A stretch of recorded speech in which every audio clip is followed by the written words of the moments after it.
Heat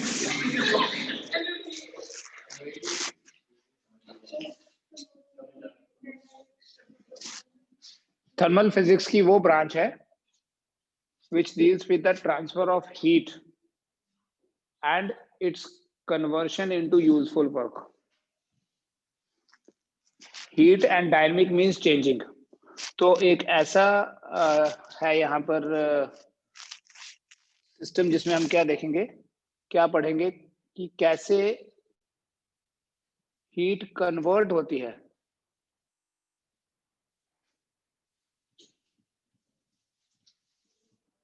into useful work और vice versa, heat into work और vice versa means work का heat में conversion भी. See, if we have water in a container, how can we increase the temperature of that water? By giving some heat to it. Also, we can increase its temperature by doing some mechanical work on it. ठंडा पानी उसको आप stirring करते जाओ and stirring करके we can bring it to the boiling level also. सारा देर करना पड़ेगा, ठीक है. जब हम मैकेनिकल वर्क करेंगे तो तभी उसका टेम्परेचर जो है वो राइज होगा. तो वो जो वर्क है वो हीट में कन्वर्ट हुआ. बेटा जब हम थर्मोडायनेमिक्स की बात करते हैं तो यहाँ हम डिस्कस करेंगे about system and surroundings. Thermodynamics में सिस्टम क्या है, थोड़ा ना ये थ्योरेटिकल डिस्कशन कर लेते हैं आज. कल से हम स्टार्ट करेंगे इसका मैथमेटिकल पार्ट भी जो फिजिक्स में मेन है. सिस्टम क्या हो गया, कोई भी ऐसा पार्ट पूरे यूनिवर्स का विच इज अंडर ऑब्जर्वेशन. ठीक है, if we are doing some experiment with some gases, तो ये टेस्ट ट्यूब के अंदर we are mixing different gases और different liquids. So we say that this is system and outside laboratory है, school है, different buildings है, that those are surroundings. ठीक है ना, कोई फिक्स्ड डायमेंशन नहीं है कि इतना सा हो सकता है सिस्टम. अगर हमने कोई साइंटिफिक इन्वेस्टिगेशन करनी है किसी पर्टिकुलर सिटी में, so we call that city as a system and the other cities adjoining areas, the other catchment areas will be the surroundings. ठीक है, तो सिस्टम और सराउंडिंग्स का जो कॉम्बिनेशन है that is the entire universe. ठीक है, लाइक अगर हम पूरा यूनिवर्स ये बना दें एंड हमने इतने सा पार्ट ही ऑब्जर्व करना है, so this will be the systems and बाहर इसके जो भी है दैट इज द सराउंडिंग. ठीक है, बट ये बड़ी वेग सी डेफिनेशन है, ज्यादा इसका कोई मीनिंग नहीं है, छोड़िए इसको. हम बात करते हैं अबाउट थर्मोडायनेमिक वेरिएबल्स. ठीक है, चलो फिजिक्स की बात करते हैं सीधा.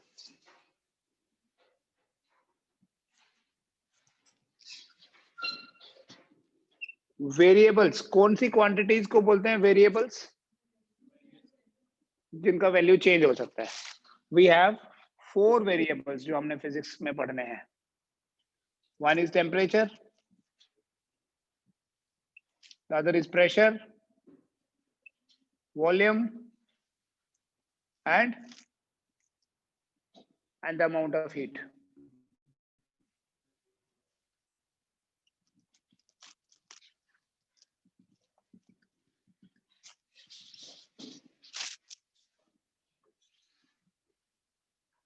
टेम्परेचर तो एक फंडामेंटल फिजिकल क्वांटिटी भी है. The SI unit of temperature is kelvin, but this temperature is also measured in degree Celsius और this is also measured in Fahrenheit. ये हमने टेम्परेचर के डिफरेंट स्केल्स पढ़ लिए थर्मल फिजिक्स की फर्स्ट क्लास में. Pressure SI unit is pascal. और क्या यूनिट्स हैं इसके, bar, torr atmospheric, millimetre of mercury, PSI pound per square inch. ठीक है, you know these names. Newton per metre square is pascal. Volume की अगर हम बात करें, वॉल्यूम को metre cube, sometimes centimetre cube, you call it as CC. CC centimetre cube and इसका volume का एक यूनिट लीटर भी है। अगर हम वाटर की बात करें, मैंने आपको बताया हुआ है डेंसिटी ऑफ वाटर जब हम लिखते हैं वी राइट 10⁻³ kg पर लीटर या 10⁻³ kg पर मीटर क्यूब, kg पर मीटर क्यूब या kg पर litre. 1 metre cube is 1 litre. ठीक है, ये याद रखना है, ये यहाँ आएगा, मैं इसलिए इसके ऊपर थोड़ा सा फोकस कर रहा हूँ। 1 metre cube is 1 litre. And amount of heat, heat तो एनर्जी है, ऐसे यूनिट तो जूल है, but here we are using calorie and you know this 1 calorie is 4.18 joule.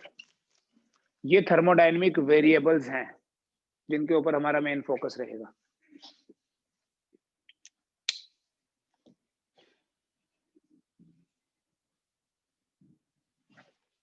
Then beta we discuss about the thermodynamic systems.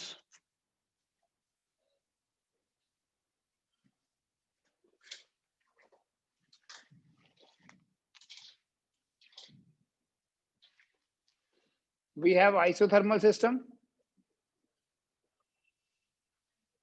We have isobaric. We have isochoric and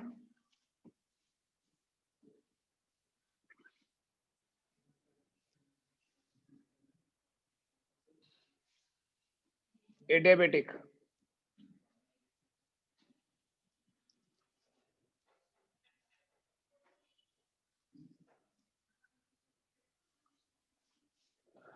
isothermal system वो होता है जिसमें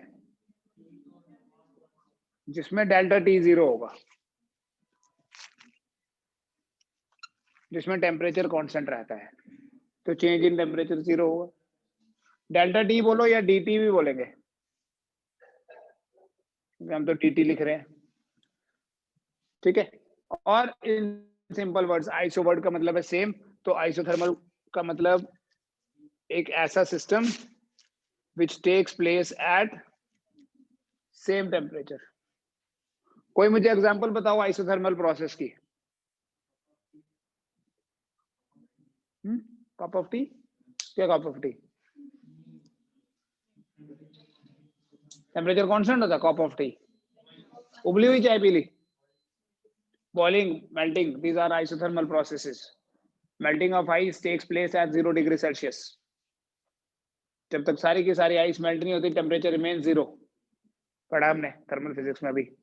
And same is the case with boiling. So these melting and boiling are the simplest isothermal processes. Isobaric process में क्या होता है? एक ऐसा प्रोसेस जिसमें प्रेशर सेम रहता है। Then we have isochoric process जिसमें dV 0 है, same volume. And adiabatic process में क्या होता है? There is no exchange of heat between system and surroundings. And see, there is a big confusion kind of thing. Myth बोलते हैं जिसको, ऐसे लगता है कि दोनों एक जैसे होंगे। These two processes are totally different from each other. Totally different. You can say they are opposite to each other. Same की तो बात छोड़ो, different की बात छोड़ो. These two processes are totally opposite to each other. एक में temperature constant है, एक में हीट का एक्सचेंज नहीं हो रहा। Somebody can ask you कि अगर हीट का एक्सचेंज नहीं हुआ तभी तो टेम्परेचर कांस्टेंट होगा? बिल्कुल नहीं। बिना हीट दिए हम टेम्परेचर को चेंज कर सकते हैं, देखेंगे कैसे करेंगे, इस चैप्टर में वही पढ़ना है हमने। और बिना हीट एक्सट्रैक्ट किए किसी बॉडी का टेम्परेचर कम भी किया जा सकता है। ऐसे नॉर्मली क्या बोलते हैं, किसी बॉडी को हीट देंगे तो उसका टेम्परेचर बढ़ेगा, ठीक है, और किसी बॉडी से हीट एक्सट्रैक्ट करेंगे तो टेम्परेचर कम होगा। बट बिना हीट दिए भी टेम्परेचर बढ़ाया जा सकता है, that is called as adiabatic process. No heat will be given, but the temperature can increase or decrease. ठीक है, we'll see कि कैसे करना है। बेटा ये सारे जो थर्मोडायनेमिक वेरिएबल्स हैं, ये दो प्रोसेसेस के ऊपर हमारा ज्यादा फोकस रहेगा। ठीक है, जो दो बड़े कंफ्यूजिंग जैसे लगते हैं कि आइसोथर्मल और एडियाबेटिक तो एक जैसे होने चाहिए, बहुत ही डिफरेंस है इन दोनों में।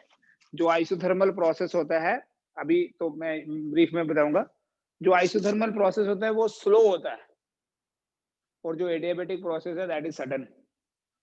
सो समटाइम्स ना ये लिखा नहीं होता कि how the process is taking place isothermally or adiabatically, but on the other hand in terms of these words, sudden expansion हुआ किसी गैस का, तो जब किसी गैस का sudden expansion होता है तो वो adiabatic होता है, और अगर slow expansion हुआ तो वो isothermal है। ठीक है, इस पे आएंगे हम बाद में। बेटा हमारे पास एक इक्वेशन है जो आएगी तो काइनेटिक थ्योरी ऑफ गैसेस में, लेकिन उसी इक्वेशन के बेसिस पे हम कुछ लॉज यहाँ डिस्कस करेंगे। बेसिकली थर्मोडायनेमिक्स और काइनेटिक थ्योरी ऑफ गैसेस या थर्मल प्रॉपर्टीज ऑफ मैटर सब इंटरमिंगल्ड है चैप्टर्स। ठीक है, इसलिए हम इसको as a whole thermal physics पढ़ रहे हैं। We have an equation which is called as the ideal gas equation.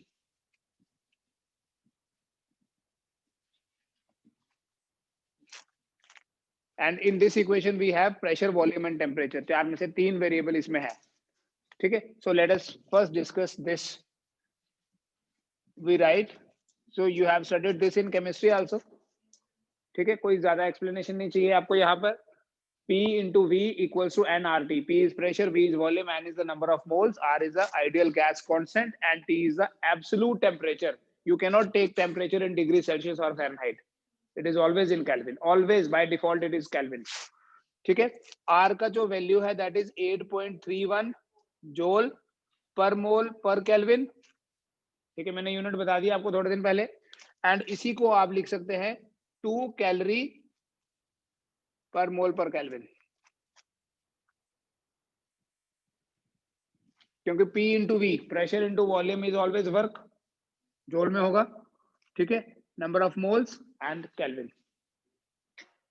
अब देखो इसमें हमारे पास बेटा ये जो N और R है, these are constants. When we have a fixed amount of gas or any substance, N is fixed, R is also fixed. R तो यूनिवर्सल गैस कांस्टेंट होता है। So we have pressure, volume and temperature. ठीक है, अगर इन तीनों में से किसी एक को कांस्टेंट रखें तो जो दूसरे दो बचेंगे उनके बीच में जो रिलेशन है उसी को बोलते हैं gas law. Like you have studied Boyle's law. अब देखो फिजिक्स में बॉयल्स लॉ कैसे समझना है। अगर मैं यहां बोलूं कि इफ टी इज कांस्टेंट, किसको मैंने कांस्टेंट बोल दिया? टी को कांस्टेंट बोल दिया। एन और आर तो पहले से ही कांस्टेंट था, then N R T will be constant. क्योंकि अगर मैं लेट कर लेता हूं टेम्परेचर कांस्टेंट है, एन और आर पहले से ही कांस्टेंट है, तो एन आर टी भी कांस्टेंट होगा। एल से this is k, so it means P into V is K. This is Boyle's law, nothing else. It says at constant pressure, sorry, at constant temperature, the pressure is inversely proportional to volume. Pressure inversely proportional to volume, इसका ये मतलब है कि अगर volume बढ़ेगा तो pressure कम होगा, volume कम हुआ तो प्रेशर बढ़ेगा, प्रोवाइडेड टेम्परेचर सेम रखा हमने। मतलब ये कंडीशनल लॉ है, these are not universal laws. Condition क्या है कि अगर टेम्परेचर कांस्टेंट हुआ तो ये वैलिड है। अगर टेम्परेचर वेरी कर रहा है तो फिर P इंटू वी तो वेरिएबल हो गया, क्योंकि T वेरी कर रहा है। एंड टेम्परेचर कांस्टेंट है, P इंटू वी कांस्टेंट है, मतलब P1 V1 equals to P2 V2, right. सो अगर प्रेशर 8 गुना बढ़ गया तो वॉल्यूम 1/8 हो जाएगा, तभी तो मल्टीप्लिकेशन में वो प्रोडक्ट सेम रहेगा। सो इसको आप बोल सकते हो that P1 by P2 equals to V2 by V1। ये बॉयल्स लॉ की स्टेटमेंट आ गई। दूसरा देखो, अगर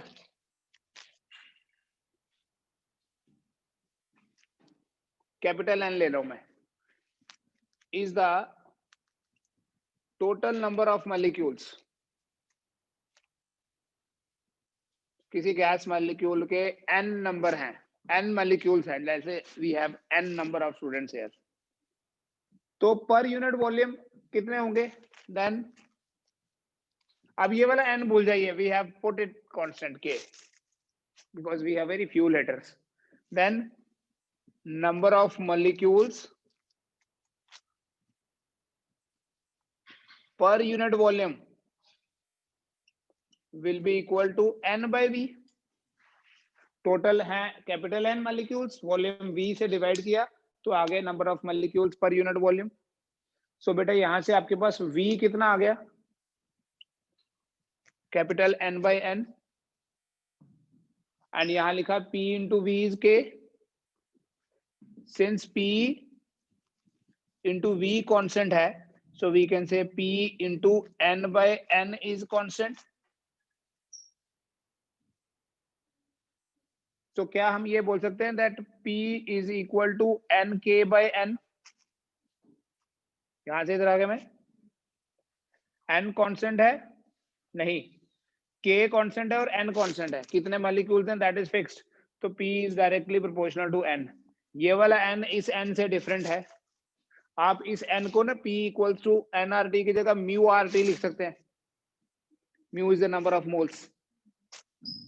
ठीक है, तो स्टैंडर्ड इक्वेशन में PV equal to mu RT कर लो, तो ये आपके पास N क्या है, number of molecules per unit volume. पहले समझना बाद में लिखना. Suppose we have 20 students in the class and this volume is fixed. ठीक, सो अगर ये 20 स्टूडेंट्स पूरे 20 डेज को कवर करेंगे तो डेंसिटी विल बी लेस. और अगर मैं ये 20 स्टूडेंट्स बोलूं बस इसी 2 लाइन में बैठना है, तो अब हमने कम वॉल्यूम ऑक्यूपाई किया, but what will happen because of that, the pressure will increase. एक दूसरे के ऊपर जो प्रेशर लगेगा दैट विल इंक्रीज. सो जितनी ज्यादा ये डेंसिटी होगी, डेंसिटी मतलब number of molecules per unit volume, जितने ज्यादा होंगे प्रेशर भी उतना ज्यादा, बट टेम्परेचर कांस्टेंट होना चाहिए. पॉइल्स लॉ की 2 स्टेटमेंट्स हैं. One is between the relation between pressure and volume. At constant temperature pressure inversely proportional to volume है, and at constant temperature the pressure is directly proportional to number of molecules per unit volume. Pressure is directly proportional to number of molecules per unit volume. Imagine करो इस room में comfortably बैठे हैं, अगर मैं एक 6x6 के room में बैठा दूं सबको, चलो बैठे सर, 6 फीट बाय 6 फीट वाला रूम, उसमें घुसा दो सबको, so the pressure will increase. ठीक है, प्रेशर डायरेक्टली प्रोपोर्शनल होता है एंड टोटल नंबर फिक्स्ड है. अगर टोटल नंबर फिक्स्ड है तो प्रेशर डायरेक्टली प्रोपोर्शनल होगा एन के. दोनों का ग्राफ बनाएंगे, अभी नोट करना तो कर सकते हो, नहीं तो मैं आगे चलूं. आते ही वैसे भी आपको समझते हो.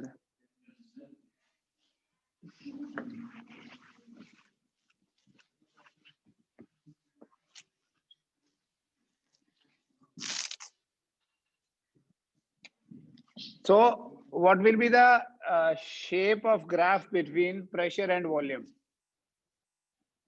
कैसा ग्राफ होगा प्रेशर और वॉल्यूम के बीच में?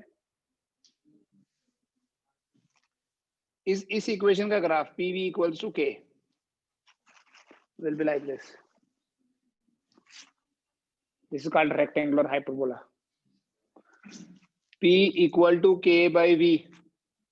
V 0 है तो P infinite होगा, और अगर P 0 है तो V infinite होगा. The graphs will never meet with any of the axes.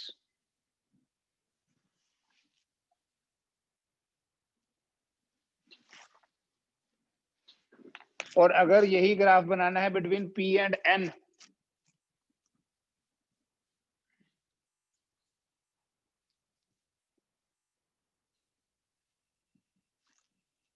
then it is directly proportional. तो डायरेक्टली प्रोपोर्शनल का ग्राफ ऐसा होता है.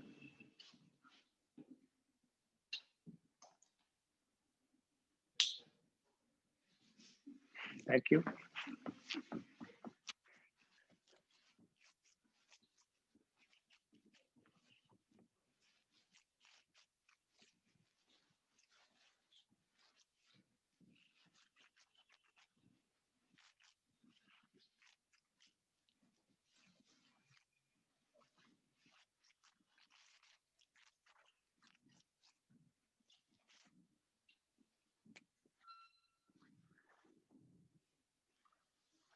Again, I am writing the same equation. keep one constant, the relation between other two is a law. Now if I keep pressure constant,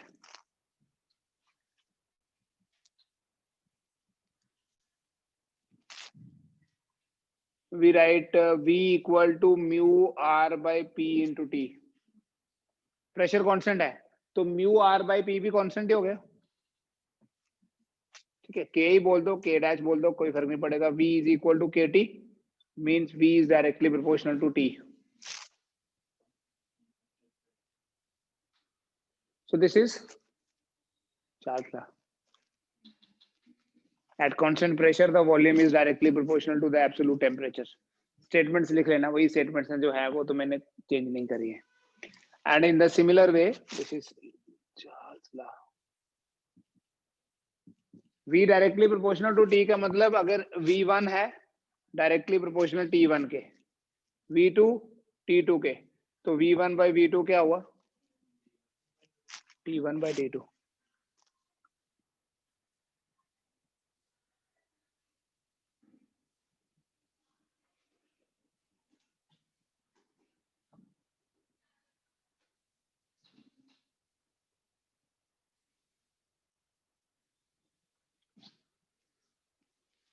then अगर V को constant रखा जाए, अगर V को कांस्टेंट रखा जाए तो P बन जाएगा mu R T by we.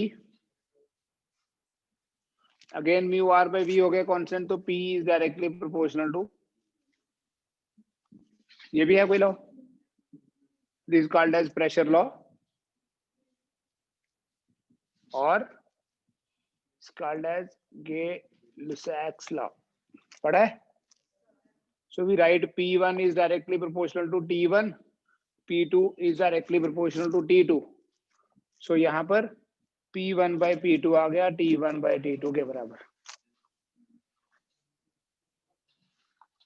ठीक है. So this is brief idea about the laws you have already studied.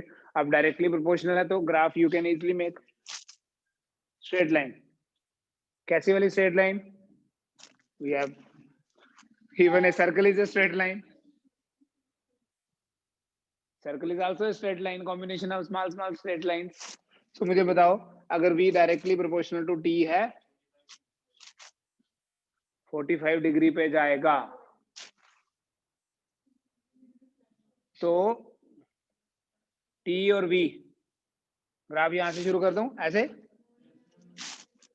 ऊपर से. Why? Because वॉल्यूम जीरो थोड़ी होगा एब्सोल्यूट जीरो पे, ठीक है, इसलिए बना दिया. And same is the case with this also. Pressure भी जीरो नहीं होगा एब्सोल्यूट जीरो पे, ठीक है. Number of molecules per unit volume zero होगा तो प्रेशर जीरो होगा. अगर कोई है ही नहीं तो भी नो प्रेशर. बट अगर टेम्परेचर जीरो है तो वॉल्यूम जीरो नहीं हो सकता. Start from the origin. Straight line तो है मेकिंग 45, ठीक है. इट इज नॉट ऑलवेज 45, ये भी याद रखना. पता नहीं तुम्हें किसने बताया, मिसकंसेप्शन है ये. It is not always 45. तुक्का नहीं मारना, वो चलता नहीं है मेरी क्लास में तो चलेगा नहीं. But it is some acute angle means with increase in temperature the volume is increasing. Tan theta is positive, ठीक है. 45 तब होता अगर V by T हमेशा 1 होता. V by T 1 थोड़ी है. V by T तो म्यू R by P है. तो प्रेशर की कांस्टेंट वैल्यू कितनी उस पर डिपेंड करेगा कि ये ग्राफ का स्लोप कितना होगा.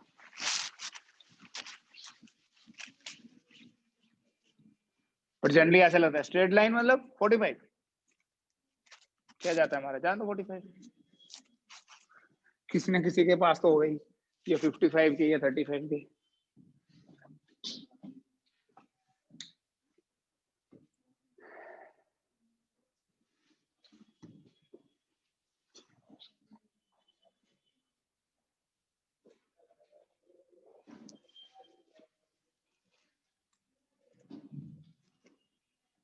बट यहाँ बड़ी बार वर्ड यूज होगा थर्मल इक्विलिब्रियम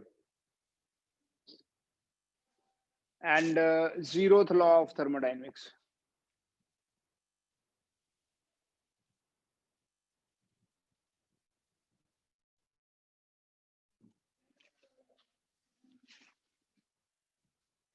थर्मल इक्विलिब्रियम का मतलब है कि दो बॉडीज के बीच में हीट का ट्रांसफर बिल्कुल नहीं हो रहा है। क्यों नहीं हो रहा होगा? क्योंकि दोनों का टेम्परेचर सेम होगा। थर्मल इक्विलिब्रियम का मतलब ये है कि दो बॉडीज जो हैं they are at same temperature. If two bodies are at same temperature, then they are in thermal equilibrium because there is no flow of heat from one to the other. Zeroth law of thermodynamics ये कहता है कि अगर दो bodies separately किसी तीसरी body के साथ थर्मल इक्विलिब्रियम में हैं, तो वो आपस में भी होंगी। And it is a very simple statement कि सेपरेटली होने का ये मतलब है कि सपोज करो ये दो ब्लॉक्स है मेरे पास ए और B, and there is an adiabatic wall. Heat cannot go from A to B or B to A. And here we have another system, another block C. A और C के बीच में भी heat exchange हो सकती है, B और C के बीच में भी हो सकती है. Means heat can go this way, that way, this and that is also possible. But from A to B there is no possibility. Now if we have a thermometer here, and ये thermometer read कर रहा है A का temperature, क्योंकि हमने A में रखा, right? When we remove this wall, इस थर्मोमीटर की रीडिंग में कोई चेंज नहीं होगी, क्योंकि जब इस वॉल को रिमूव करेंगे ना तो हीट B से A आएगी और ना A से B। और हीट क्यों नहीं आएगी? क्योंकि दोनों का टेम्परेचर ही सेम है। आल्दो इसका टेम्परेचर सपोज करो पहले 75 था, इसका 55 था और इसका है से 60, तो इन दोनों के बीच में पहले हीट एक्सचेंज हुई होगी, ऊपर से हीट इसमें आई होगी, इधर से भी इधर गई होगी। बट यहां से यहां हीट कब तक आएगी? जब तक दोनों का टेम्परेचर बराबर नहीं होता। अच्छा, यहां से यहां भी कब जाएगी? कब तक जाती रहेगी? जब तक इन दोनों का बराबर नहीं होता। तो यहां से भी आ रही, यहां से भी जा रही, तो इन दोनों का भी बराबर हो गया, इन दोनों का भी बराबर हो गया, मतलब इन दोनों का भी तो आपस में बराबर ही है। यही जीरोथ लॉ ऑफ थर्मोडायनेमिक्स है। सिंस ये जो कॉन्सेप्ट है थर्मल इक्विलिब्रियम का, this came after first law of thermodynamics and this is basic. तो इसको सेकेंड लॉ नहीं बोल के उस फर्स्ट लॉ से पहले रखने के लिए जीरोथ बोल दिया। कोई और रीजन नहीं है कि इसको जीरोथ ही क्यों बोल दिया। हमारे पास तो न्यूटन का कोई लॉ नहीं है जीरोथ, वहां तो first law, second law, third law होता है, तो यहाँ 0 1 2 क्यों है? ठीक है, because this concept of thermal equilibrium was established after law of conservation of energy which is law of first law of thermodynamics. ठीक है, आप उसको चेंज नहीं करके इसको उससे पहले रख दिया। वैसे भी कोई ज्यादा इसमें मैथमेटिकल पार्ट कुछ नहीं है, ठीक है, and it is very simple to understand कि क्यों ऐसा हुआ। क्योंकि दो बॉडीज का टेम्परेचर अगर सेपरेटली किसी तीसरी बॉडी के साथ शेयर हो रहा है, बराबर है, हीट शेयर हो रही है, तो ऑब्वियसली उनका आपस में भी बराबर ही होगा। ठीक है, बट ये जो जीरोथ लॉ ऑफ थर्मोडायनेमिक्स है, इससे हमें कॉन्सेप्ट पता चलता है थर्मल इक्विलिब्रियम। थर्मल इक्विलिब्रियम का मतलब है हीट का एक्सचेंज नहीं हो रहा, थर्मल इक्विलिब्रियम का मतलब है बॉडीज का टेम्परेचर सेम है।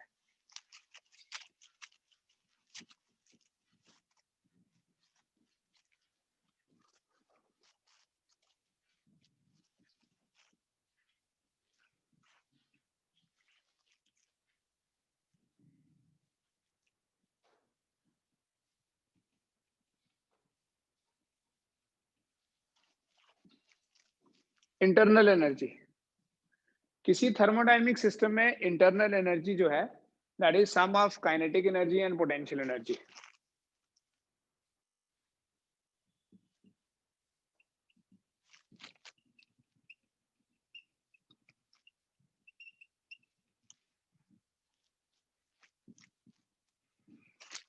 काइनेटिक एनर्जी होती है ड्यू टू मॉलिक्यूलर मोशन, हमेशा काइनेटिक एनर्जी होगी ही मोशन के कारण। तो kinetic energy is due to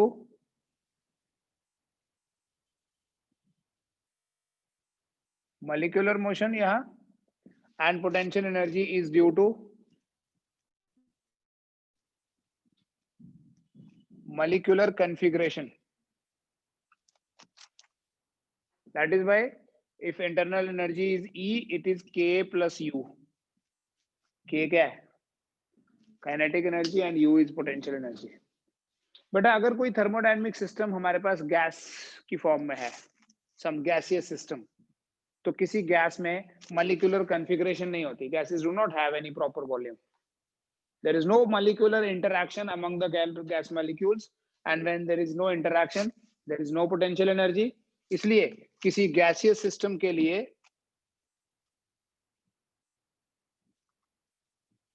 internal energy मतलब काइनेटिक एनर्जी। किसी गैसियस सिस्टम के लिए internal energy is kinetic energy, and this kinetic energy हम मैथमेटिकली डिराइव भी करेंगे। Kinetic energy is a function of temperature. Means जो काइनेटिक एनर्जी है वो टेम्परेचर पे डिपेंड करती है, depends on temperature. Kinetic energy temperature पे डिपेंड करती है। That is why we can say कि किसी भी सिस्टम की जो इंटरनल एनर्जी है गैसियस सिस्टम की, the internal energy of A gaseous system is a function of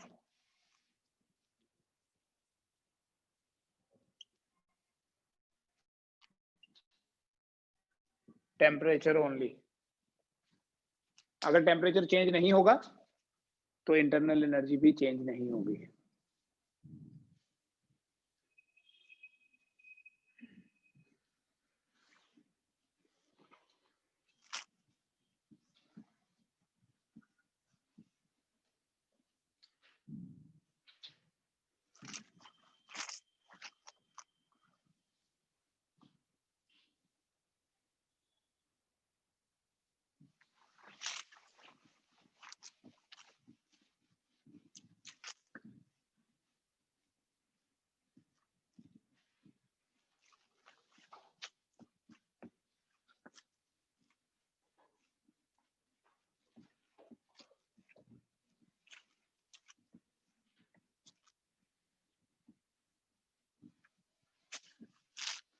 We have first law of thermodynamics.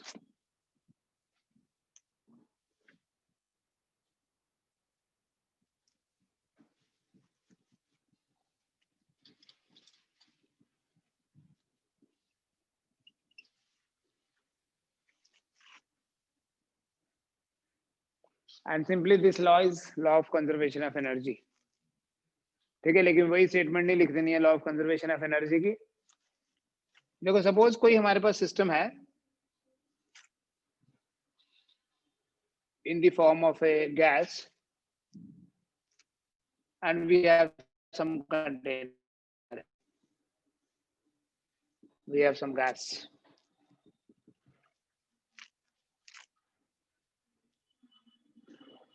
अगर यहां से कोई हीट हम सप्लाई करेंगे इस सिस्टम को, what will happen? Heat supply कर रहे हैं। एक तो जो हम हीट सप्लाई करेंगे, this heat will be utilised for two purposes. One, it will increase the temperature, and when it increases the temperature तो इंटरनल एनर्जी भी बढ़ेगी क्योंकि टेम्परेचर बढ़ेगा, इंटरनल एनर्जी मतलब काइनेटिक एनर्जी बढ़ेगी। मैं du लिख देता हूं। दूसरा, it will do some mechanical work also. किस फॉर्म में? It will do some mechanical work in lifting this piston up. यहां से इट विल मूव अप, यहां चली जाएगी, एक्सपेंशन हो जाएगा मतलब गैस का।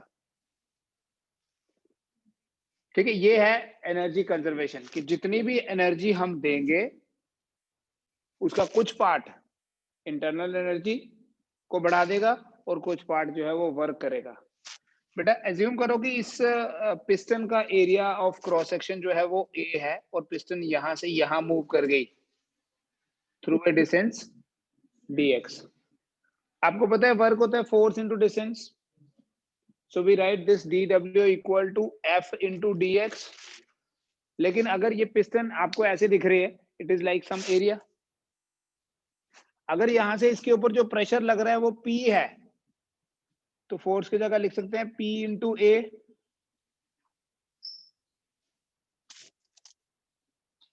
So this is PdV, P into dV. That is why we write this statement in two forms. One is we write dq equal to du plus dw, और इसी का दूसरा सिस्टम, दूसरा फॉर्म क्या लिखेंगे, dq equal to du plus pdv. वही variables हैं बेटा. हीट है यहाँ पर, टेम्परेचर है, टेम्परेचर डायरेक्टली नहीं दिख रहा, it is in terms of internal energy, pressure है और वॉल्यूम भी है.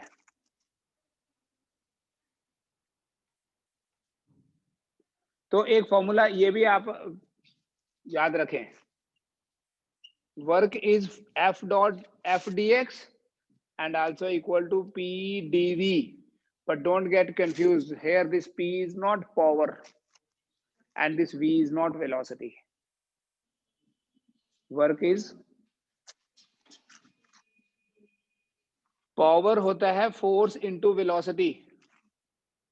तो उस हिसाब से अगर देखोगे ना, force is power by velocity. So this is P dV, this is pressure and this is volume. वो चेंज इन वॉल्यूम बोल देंगे यहाँ. ये वाला, ये dV है, ये जो शेड किया एरिया A था dxd. ऐसे वॉल्यूम देखो, पहले इतना वॉल्यूम था, अभी ये हो गया बड़ा, तो ये V1 था और ये बड़ा वाला हो गया V2, तो V2 माइनस V1 जो है ना, उसको dV बोला है. अगर हम कुछ ऐसा अरेंजमेंट करें कि यहाँ से हीट सप्लाई कर रहे हैं और ऊपर से वेट रखना शुरू कर दें ताकि वॉल्यूम चेंज नहीं हो, तो हो गया ये आइसोकोरिक प्रोसेस. अगर वॉल्यूम चेंज नहीं होगा तो dV 0 हो गया, और बेटा जब dV 0 होगा तो dW भी 0 होगा. ठीक है, और जब dW 0 हुआ तो dQ क्या होगा, du ओनली. मतलब अगर हम वॉल्यूम को चेंज नहीं होने दें तो सिर्फ टेम्परेचर चेंज होगा. ऐसा नहीं हो सकता कि वॉल्यूम को चेंज नहीं होने दें और टेम्परेचर भी कांस्टेंट रहे. हीट अगर दे रहे हैं तो, if we are supplying heat and we are not allowing the volume to increase, the temperature will definitely increase. और जब टेम्परेचर बढ़ेगा तो ऑब्वियसली जो भी हम हीट देंगे वो सारी की सारी हीट इंटरनल एनर्जी में ही कन्वर्ट हो जाएगी. और अगर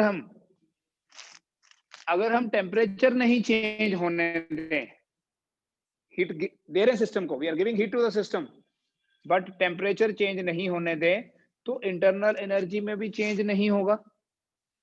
और जब इंटरनल एनर्जी में चेंज नहीं होगा तो dQ क्या होगा,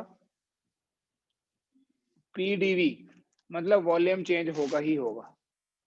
ये first law of thermodynamics process की इक्वेशन है फॉर ए आइसोकोरिक प्रोसेस, और ये फर्स्ट लॉ ऑफ थर्मोडायनेमिक्स है for isothermal process.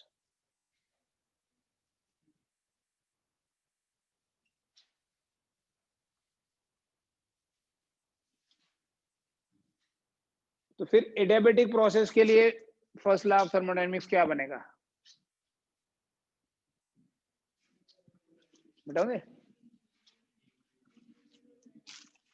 For adiabatic process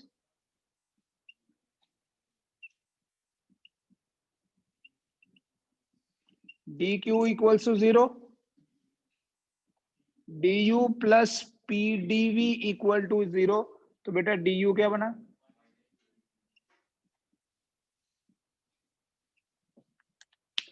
du बन गया minus of pdv, minus pdv.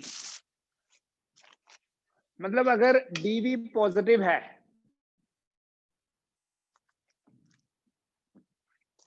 तो du नेगेटिव आएगा. If dv is positive, dv positive होने का मतलब है कि वॉल्यूम बढ़ रहा है. फाइनल माइनस इनिशियल को dv बोल रहे हैं. अगर dv पॉजिटिव हुआ, that means we are talking about expansion. If dV is positive, then बेटा जो du होगा वो नेगेटिव होगा या नहीं? Because you multiply this negative by some positive number, it will become negative. And अगर ये dv नेगेटिव हुआ, मान लो we compress the gas, तो जो dv है, जो चेंज इन इनिशियली ज्यादा था, बाद में कम हो गया, तो उनका difference will be negative. This is compression. And when this dv is negative, this negative will become positive. du is, बेटा इंटरनल एनर्जी बाद में नोट करो इसको, पहले देखो इंटरनल एनर्जी में जो चेंज हुई वो चेंज नेगेटिव है, इसका मतलब इंटरनल एनर्जी कम हो गई, और इंटरनल एनर्जी तो टेम्परेचर पे डिपेंड करती है, तो इसका मतलब टेम्परेचर कम हो गया। This is adiabatic process, see the temperature is changing. And यहाँ पर इंटरनल एनर्जी बढ़ गई, अभी एक लाइन लिखी थी, internal energy is a function of temperature only, तो इंटरनल एनर्जी बढ़ी मतलब ऑब्वियसली टेम्परेचर ही बढ़ा होगा। ठीक है, ये इंपॉर्टेंट है कि अगर कोई एडियाबेटिक एक्सपेंशन हो रही है तो टेम्परेचर कम हो जाता है, और अगर एडियाबेटिकली किसी गैस को कंप्रेस करोगे बिना हीट दिए, ये पिस्टन है, बिना हीट, हटा दो इसको, कंप्रेस करो इसको, the temperature will increase. So adiabatic expansion में टेम्परेचर, ये लिख लेना, in adiabatic expansion the temperature decreases, and in adiabatic compression the temperature increases. ठीक है, that's all.